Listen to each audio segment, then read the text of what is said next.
ထိုင်းနိုင်ငံနဲ့မလေးရှားနိုင်ငံရဲ့ဒီကခွာခြားချက်၃ချက်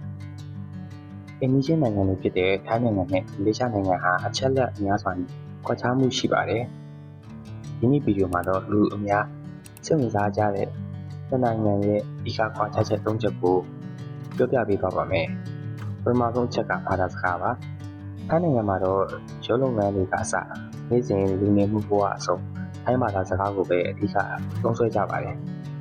မလေးရှားနိုင်ငံမှာတော့မလေးဘာသာစကားအပြင်အင်္ဂလိပ်ဘာသာစကားကိုပါအစိုးရအကျုံးတွေကုမ္ပဏီတွေနဲ့လူမှုပတ်ဝန်းကျင်မှာခြေခြေပြန့်ပြန့်ပြောဖက်အသုံးပြုကြပါတယ်စီးပွားရေးနဲ့လုပ်ငန်းကဏ္ဍ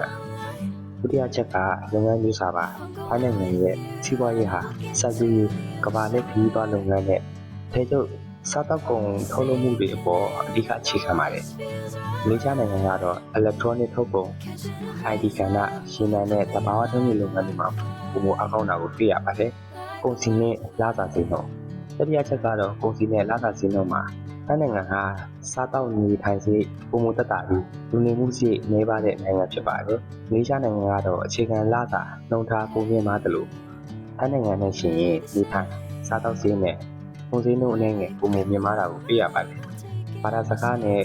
ကုန်စည်နှုန်းတက်တာမှုကိုထိုင်းနိုင်ငံမှာတွေ့ရပြီးအင်္ဂလိပ်စာသုံးစွဲမှုနဲ့လာစာမြင့်မားမှုကိုတော့မလေးရှားနိုင်ငံမှာတွေ့ရပါတယ်အားလုံးပဲဘုဒ္ဓတာရကြမယ်လို့ပြောနေပါတယ်ကျေးဇူးတင်ပါတယ်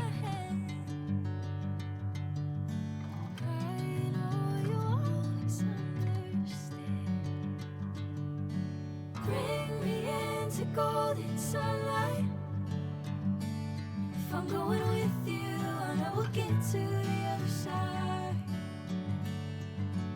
Sinking in, I know this feels right. Catching a breeze, love moving through me like